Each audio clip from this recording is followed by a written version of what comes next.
दोस्तों, क्या राहुल गांधी ने इस देश में दंगे कराने की कोशिश की? क्या राहुल गांधी की जो भारतीयता है या फिर राहुल गांधी का भारत को लेकर जो प्रेम है वो सवालों के घेरे में है, वो शक के घेरे में है? ये सवाल मैं आपसे पूछ रही हूँ क्योंकि ये बात बोली है सत्ताधारी दल की एक सांसद ने। कंगना रनौत, संसद चल रही थी और मीडिया उनसे बात कर रहा था। कंगना रनौत ने राहुल गांधी के लिए एक बात बोली है। हालांकि इसका जवाब राहुल गांधी की तरफ से जो आया है वो कंगना रनौत को सुनना चाहिए, लेकिन पहले मैं आपको बताती हूँ पूरी कंट्रोवर्सी क्या है। दरअसल आज एक बहुत ही विस्फोटक बयान दे दिया राहुल गांधी ने, ये कहते हुए कि पूर्व में जब भी सरकारें रही, चाहे वो डॉक्टर मनमोहन सिंह की सरकार हो या फिर वो वाजपेयी जी की सरकार हो, इस बात की परंपरा हमेशा बनाए रखी गई कि कोई भी राष्ट्राध्यक्ष, विदेशी मेहमान हमारे देश में आए तो उनसे विपक्ष के नेताओं की मुलाकात कराई जाती है। अगर आप चाहें तो मेरा ये वीडियो देख सकते हैं जिसमें विस्तार से मैंने आपको सब कुछ बताया कि राहुल गांधी ने क्या बोला। तो राहुल गांधी ने ये बोला क्योंकि जो परंपरा मनमोहन सिंह ने अपनाई कि अपने रहते विपक्ष के नेताओं से मिलाया, पूर्व के विदेशी राष्ट्राध्यक्षों से, या फिर वाजपेयी जी ने अपनाई, वो इस सरकार ने नहीं अपनाई। और क्योंकि ये सरकार असुरक्षित है विदेशी मेहमानों को विपक्ष के नेताओं से मिलाने में, इसीलिए हमको यानी कि विदेशी मेहमानों को हमसे नहीं मिलाया जाता। ये बात कंगना रनौत से पूछी गई कि विदेशी राहुल गांधी कह रहे हैं कि हमारी मुलाकात आप क्यों नहीं करा रहे राष्ट्राध्यक्षों से, हमसे क्यों नहीं मिलने देते। तो कंगना रनौत ने राहुल गांधी की भारतीयता पर सवाल खड़े कर दिए, उनके भारत के प्रेम को लेकर सवाल खड़े करते हुए कहा, ये सरकारी फैसले हैं। अटल जी एक राष्ट्रीय धरोहर थे, एक देशभक्त थे, पूरे देश को उन पर गर्व था। लेकिन राहुल गांधी की देश के प्रति भावनाएं काफी संदिग्ध हैं। अंतर्राष्ट्रीय साजिशें हों, देश में दंगे कराने की बात हो या टुकड़े टुकड़े करने की साजिशें, ये थोड़ा संदिग्ध है। लेकिन अगर राहुल गांधी को अपनी तुलना अटल जी से करनी है तो मेरा उनके लिए एक सुझाव है, भाजपा में शामिल हो जाइए। ईश्वर ने आपको जिंदगी दी है और आप भी अटल जी बन सकते हैं। कंगना कह रही है कि राहुल गांधी को बीजेपी में शामिल हो जाना चाहिए अगर वो अटल जी बनना चाहते। कंगना ने शायद पूरी बात सुनी नहीं या फिर उनको पूरी जानकारी है नहीं। अटल जी की तारीफ नहीं की थी राहुल गांधी ने। राहुल गांधी ने कहा था कि जब अटल जी पीएम थे तो भी उन्होंने ये परंपरा बनाए रखी कि जब भी कोई विदेशी मेहमान आते थे उनकी विपक्ष के नेताओं से मुलाकात होती थी, और वो परंपरा मनमोहन सिंह ने भी बनाए रखी। तो केवल अटल जी का जिक्र नहीं किया था राहुल गांधी ने मनमोहन सिंह का भी जिक्र किया था। क्यों? क्योंकि मनमोहन सिंह जब पीएम थे दोस्तों, तो भी ओबामा या फिर हिलरी क्लिंटन जब भारत आई थी, जब वो यूएस सेक्रेटरी ऑफ स्टेट थी, तो उनकी न केवल सुषमा स्वराज से मुलाकात हुई, बल्कि ओबामा जब राष्ट्रपति के तौर पर भारत आए थे तो भी उनकी सुषमा स्वराज से मुलाकात हुई थी। सुषमा स्वराज तब विपक्ष की नेता थी, उसी सीट में बैठी थी एलओपी की, जिसमें आज राहुल गांधी बैठे हैं। विस्तार से अगर आपको जाननी है खबर तो आप मेरी दूसरी खबर देख सकते हैं जिसमें मैंने आपको सब कुछ बताया है कि पूर्व में कैसे, चाहे जिसकी भी सरकार रही हो विपक्ष में, और विपक्ष में बीजेपी रही हो, तो उनकी मुलाकातें विदेशी मेहमानों से कराई गई हैं।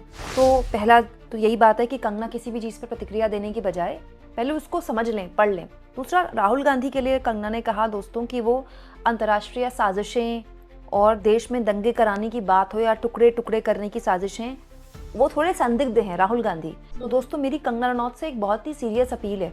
कंगना सत्ताधारी दल की नेता हैं, वो सांसद हैं बीजेपी की सरकार है। एक ऐसे आदमी को आपने खुला क्यों छोड़ रखा है जो देश के खिलाफ साजिशें करते हैं, विदेश में देश के टुकड़े करवाना चाहते हैं? और कंगना रनौत ये साबित करें कि राहुल गांधी ने देश में दंगे कब करवाए। कंगना के पास क्या सबूत है? कंगना कैसे कह रही हैं कि राहुल गांधी ने देश में दंगे करवाए और राहुल गांधी का जो पूरा रोल है संदिग्ध है? दोस्तों, हालांकि कंगना ने कहा कि ये उनका मानना है, पार्टी का स्टैंड नहीं है, लेकिन अगर बीजेपी के लोगों को लगता है कि राहुल गांधी का थोड़ा सा जो मामला है वो संदिग्ध है, उन पर विश्वास नहीं किया जा सकता, तो फिर ऐसे आदमी को एलओपी बनाए रखने की हमें जरूरत नहीं है ना। आप जेल में क्यों नहीं डालते ऐसे आदमी को?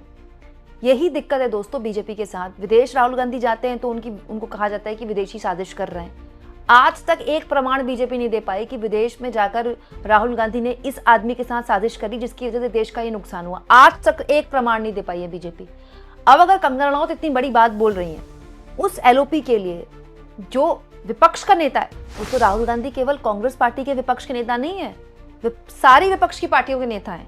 तो कंगना रनौत साबित कर रही है, और अगर वो नहीं कर सकती तो फिर ये उनके सरकार के लिए बड़े शर्म की बात है कि ऐसा कोई नेता हमारे देश में एलओपी बना हुआ है और उनके दल के नेता बयान देने के अलावा बेचारे कुछ कर नहीं पा रहे। तो बड़ी मतलब कमजोर सरकार है फिर ये तो। अब इस पूरे मामले को हमें समझना चाहिए एग्जैक्टली दोस्तों तब हमें पता चलेगा कि कैसे राहुल गांधी ने कंगना रनौत जैसे लोगों को जवाब दिया है। किसी को भारत विरोधी कह देना या भारत के खिलाफ कह देना ना, आजकल ये फैशन बन गया है। लेकिन राहुल गांधी जो बात उठा रहे हैं वो वाजिब बात है। बात यहाँ पर राहुल की नहीं है। अगर कोई विदेशी नेता राहुल से मिलेगा तो केवल राहुल से थोड़ी मिलेगा, खड़गे साहब से भी मिलेगा। और केवल खड़गे साहब से नहीं मिलेगा, समाजवादी पार्टी के नेताओं से भी मिल सकते हैं, वो भी विपक्ष के नेता हैं।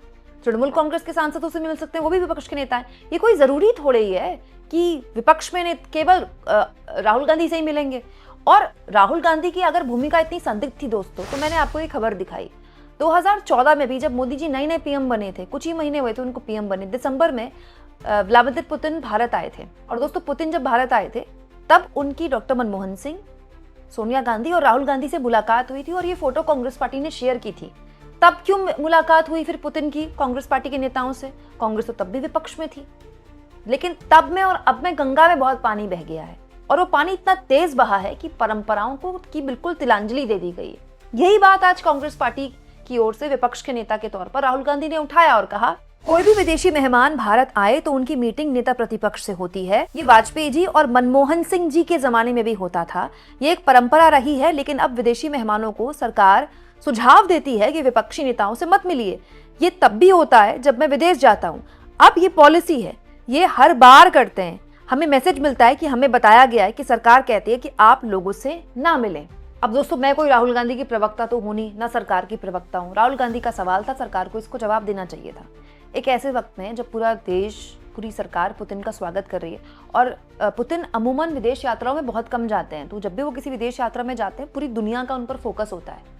एक ऐसे वक्त में जब पुतिन पर लगातार दबाव बनाया जा रहा है अमेरिका द्वारा कि वो जल्द से जल्द युद्ध खत्म करें, एक ऐसे दौर में जब भारत ने रूस से तेल खरीदना भी कम कर दिया है अमेरिका के दबाव में, सच है, पहले से हम काफ़ी कम अब तेल खरीद रहे हैं। एक ऐसे दौर में जब अभी एससीओ की शिखर बैठक में मोदी और पुतिन दोनों गाड़ी में एक साथ गए, दोनों की बाकायदा एससीओ की बैठक में मुलाकात हुई, बातचीत हुई। एक ऐसे दौर में जब पूरी दुनिया में ट्रंप के टैरिफ का एकदम से अजीबोगरीब, मतलब आप देखिए किस तरह का खतरा है, और ये रियल खतरा है, ऐसा नहीं है कि टैरिफ लगाने वाले लगा चुके हैं वो। और भारत में तो क्या हाल है टैरिफ का आप जानते ही हैं, कोई वापस नहीं हुआ है टैरिफ। बट पॉइंट ये है दोस्तों, सवाल ये है कि अगर विपक्ष का नेता इतने क्रूशियल वक्त में कोई सवाल उठा रहा है तो सरकार को जवाब दे देना चाहिए इसमें। भाई सरकार बता दे कि पुतिन का दौरा छोटा है या, क्योंकि दोस्तों जब सुषमा स्वराज 30 मिनट मुलाकात कर सकती हैं ओबामा के साथ, जब वो राष्ट्रपति थे अमेरिका के और सुषमा स्वराज एलओपी थी, तो राहुल गांधी का पूरा अधिकार है ये बोलने का, वो एलओपी हैं वो। लेकिन दोस्तों कंगना रनौत कह रही हैं कि राहुल गांधी का जो इतिहास है उस पर विश्वास नहीं किया जा सकता। तो क्या यही वजह है दोस्तों कि उनको विदेशी नेताओं से दूर रखा जा रहा है? कमेंट बॉक्स में जरूर लिखिएगा, और जितना हो सके दोस्तों चैनल को शेयर भी करें और सब्सक्राइब भी।